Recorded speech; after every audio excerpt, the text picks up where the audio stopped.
अच्छा जी, कितना टाइम है अफ्तारी को? कितना टाइम? 13 मिनट। 10 मिनट। सुनो अब सुनो और सुनो, बात सुनो।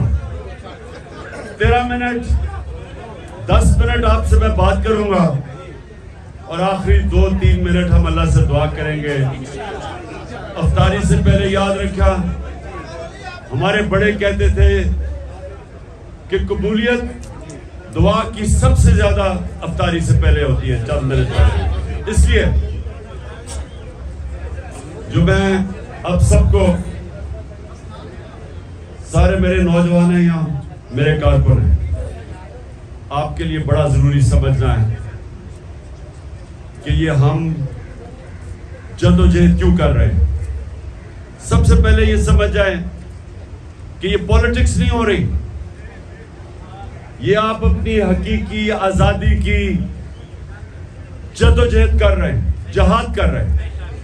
आजादी के लिए जब एक इंसान जद्दोजहद करता है उसको जहाद कहते हैं। जो अपना, जिस तरह जिले शाह जब वो अपनी जान खोता है तो उसको शहीद कहते हैं।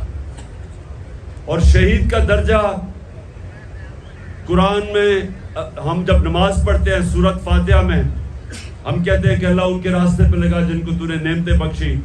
तो सबसे ज्यादा नेमतें तो अपने पैगंबरों को अल्लाह ने बख्शी। उसके बाद दूसरे नंबर पे शहीदों का रुतबा आता है। तो याद रखें कि ये जो आप मेरे साथ मिलके ये जो जद्दोजहद कर रहे हैं, ये अपने मुल्क को हकीकी तौर पे आजाद कर रहे हैं। अभी नहीं, मैं टाइम कम है ना, मैं इसलिए कह रहा हूं। जैसे मैं खत्म करूंगा उसके बाद बेशक नारे मारना, लेकिन पहले मेरी बात आप बड़े गौर से सुने। और नौजवानों, आपने खास तौर पे, क्योंकि अल्लाह ने ना हम सबको, जब उसने कहा ना कि हम अशरफुल मखलूकात हैं, सबसे अजीम मखलूक है, तो मैं ये लोगों को समझाता हूं, लोगों को पता नहीं, इस चीज की समझ नहीं आती कि जब अल्लाह ने फरिश्तों को कहा कि इंसान के सामने झुको, और इब्लीस ने कहा कि मैं तो आग का बनाऊं, मैं इस मिट्टी के इंसान के सामने क्यों झुकूं? तो अल्लाह ने एक बात कही कि फरिश्तों को कहा कि तुम्हें भी नहीं पता कि मैंने इस इंसान को कितनी सलाहियत दी है। लेकिन इंसानों को भी नहीं पता कि अल्लाह ने हमें कितनी सलाहियत दी है, हमें भी नहीं पता। हम अपनी सारी जिंदगी गुजार जाते हैं, हमें यह नहीं पता होता कि अल्लाह ने हमें कितना बड़ा मुकाम दिया। जो मौलाना रूमी कहता है कि जब अल्लाह ने तुम्हें पर दिए हैं तो जमीन पे क्यों रींग रहे हो? तो इंसान का बहुत बड़ा रुतबा है, लेकिन वो इंसान सिर्फ ऊपर की परवाज तब कर सकता है जब आजाद होता है। गुलामों की कोई परवाज नहीं है। और आजाद इंसान को क्या चीज करती है? बच्चा, मैं आप अपने कारकुनों से, नौजवानों से आपका टेस्ट कर रहा हूं कि क्या चीज इंसान को परवाज ऊपर करती है। वो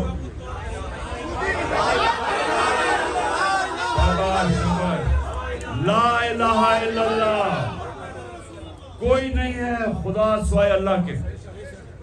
यानी कि हम किसी के सामने नहीं झुकते सिवाय अल्लाह के। ये इंसान अपनी आजादी का दावा करता है कि मैं आजाद हूं, और आजाद की परवाज है ऊपर। और मेरे नबी सल्लल्लाहु अलैहि वसल्लम ने मदीना में, वो अरब जिनकी कोई हैसियत नहीं थी, 2 सुपर पावर थी दोनों तरफ, अरबों की कोई हैसियत नहीं थी, उन्होंने चंद सालों में उन्हीं अरबों ने दुनिया की इमामत की, वर्ल्ड लीडर्स बन गए। ला इलाहा इल्लल्लाह का मेरे नबी ने उनको दिल में मतलब समझा दिया, आजाद कर दिया। हम जो जंग लड़ रहे हैं, हम हकीकी आजादी की जंग लड़ रहे हैं, क्योंकि हम आजाद नहीं हैं। हर जगह लोग गुलामी में जकड़े हुए हैं। थाना, कचहरी, पटवारी, देहातों में चले जाए, वो बेचारे उनमें ही उलझे हुए लोग। यूरोप में क्यों नहीं है? वहां क्यों नहीं थाना, कचहरा, पटवारी? क्योंकि इंसाफ है। जिस माशरे में इंसाफ नहीं होता, लोग गुलाम होते हैं। जिस माशरे में इंसाफ नहीं होता, जुल्म होता है, ताकतवर की गुलामी करता है इंसान। मकबूजा कश्मीर में क्या हो रहा है? पकड़ पकड़ के घरों में उठा लेते हैं, रात के 3 बजे जाके उनको पकड़ लेते हैं, कोई किसी केस में भी जेल में डाल देते हैं। वो अगर मुजाहरा करते हैं तो उनके ऊपर गोलियां चलाते हैं, टेयर गैस करते हैं। तो क्या हमारे बाहर ये नहीं हुआ? हमारा भी उन्होंने हमें इस तरह कहा कि हम भी गुलाम हैं किसी के। हमारे घरों को भी तोड़े गए, घरों के अंदर गए, 3-3 बजे घुसे, दरवाजे तोड़े। कोई कानून इजाजत नहीं देता, कोई कानून इजाजत नहीं देता कि हजारों पुलिस और रेंजर आके इस घर के ऊपर हमला करें। कोई कानून नहीं इजाजत देता। जंगल का कानून इजाजत देता है, जिधर ताकतवर की हुक्मरानी होती है। जो हम लड़ रहे हैं, हम कानून की हुक्मरानी के लिए लड़ रहे हैं, जिसको इंसाफ कहते हैं। जो माशरा जिधर इंसाफ नहीं होता, वहां लोग गुलाम होते हैं। ये समझना है आपने। हम हर साल 23 मार्च पे करोड़ों रुपया खर्च करते हैं कि जी हम आजाद हो गए। आजाद नहीं है। छोटा सा ऊपर तबका बैठा हुआ है जो सारा मुल्क के ऊपर कब्जा करके बैठा है। और हमारी जंग ये है कि हमने अपने आप को आजाद करना है उनसे, इंसाफ लेके। ये जंग इंसाफ और आजादी की एक ही जंग है। जो भी अल्लाह के पैगंबर आए थे, ये याद रखना, सारे अल्लाह के पैगंबर एक पैगाम था, राय हक पे खड़े थे और इंसाफ की जंग लड़ रहे थे, जुल्म के खिलाफ खड़े हुए थे। हजरत मूसा फिरौन के खिलाफ खड़े हुए थे, जुल्म के खिलाफ। नमरूद के खिलाफ हजरत इब्राहिम, हजरत ईसा। जो रोम ने उनको ऊपर फतह किया हुआ था, इंपीरियलिज्म थी, उसके खिलाफ। और जो यहूदी जिनकी एलीट थी, उसके खिलाफ हजरत ईसा खड़े हुए थे, आम इंसानों के लिए। और हमारे नबी सल्लल्लाहु अलैहि वसल्लम, मक्का के कुरैश उनके जुल्म के सामने खड़े हुए थे, क्योंकि वो उनको आजादी राय नहीं दे रहे थे, उनको बोलने की आजादी नहीं दे रहे थे। हिजरत की उन्होंने, मदीना गए, जिधर आजादी से अपना दीन, अल्लाह का नाम ले सकते थे। तो वो भी आज, हम भी, ये जो ऊपर चोर बैठे हुए हैं और ये जो इनके सहूलतकार हैं, हम उनसे आजादी के लिए खड़े हैं। हम चाहते हैं कि हमारे मुल्क में इंसाफ हो। और आप सबको सारे जब यहां से वापस जाए, एक तो पैम्फलेट्स देंगे सारों को हकीकी आजादी की। आपने तैयारी रखना है, मैंने आपको कॉल दूंगा और फिर सारे पाकिस्तान में हमने बाहर निकलना है पुरअमन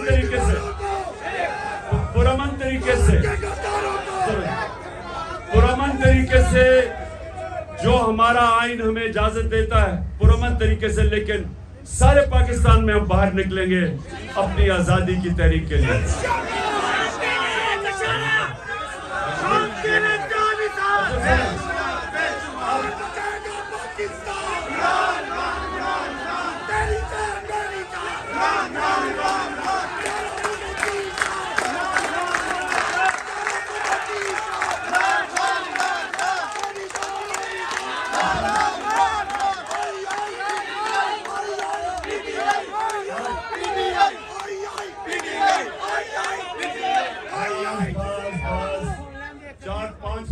रोजे के साथ सुनिए अब आखिरी चीज सुने जरा। अब नौजवानों, आपके लिए आखिरी चीज, जो आपने एक और बात सुनी, मेरी आखिरी बात, और मैं सारे नौजवानों को आप बता रहा हूं, ये कभी मेरी बात ना भूलना। माशरे में जो इज्जत है,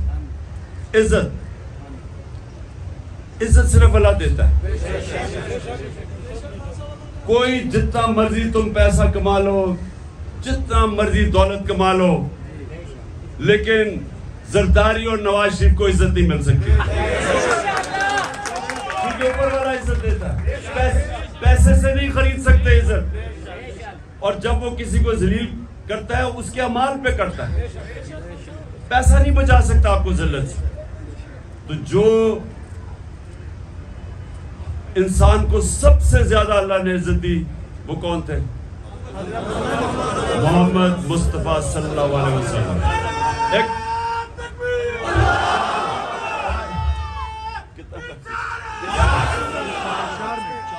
अच्छा जी 4 मिनट 2 मिनट, अच्छा 2 मिनट रह गए। सुने जरा, उनका नबूवत से पहले भी उनका जो किरदार था उसकी बुनियाद 2 चीजों पे थी, सादिक और अमीन। एक सच्चा इंसान और इंसाफ करने वाला, ये 2 क्वालिटीज लीडर में होती है। कोई भी लीडर इज्जत नहीं कमा सकता जब तक वो सच्चा ना हो और जब तक वो इंसाफ ना करे इंसानों।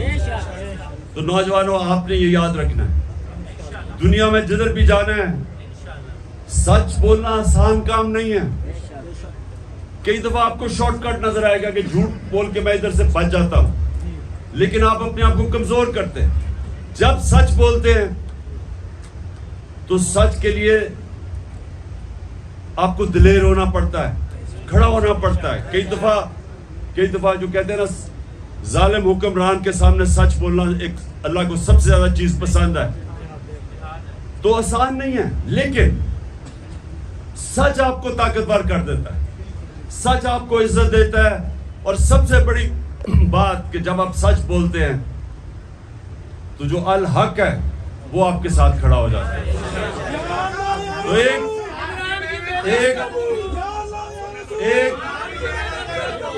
एक सच्चा आदमी सब पे हावी हो जाता है। मैं एक आपको बस आखिर में खत्म करता हूं क्योंकि रोजा खुलने वाला है।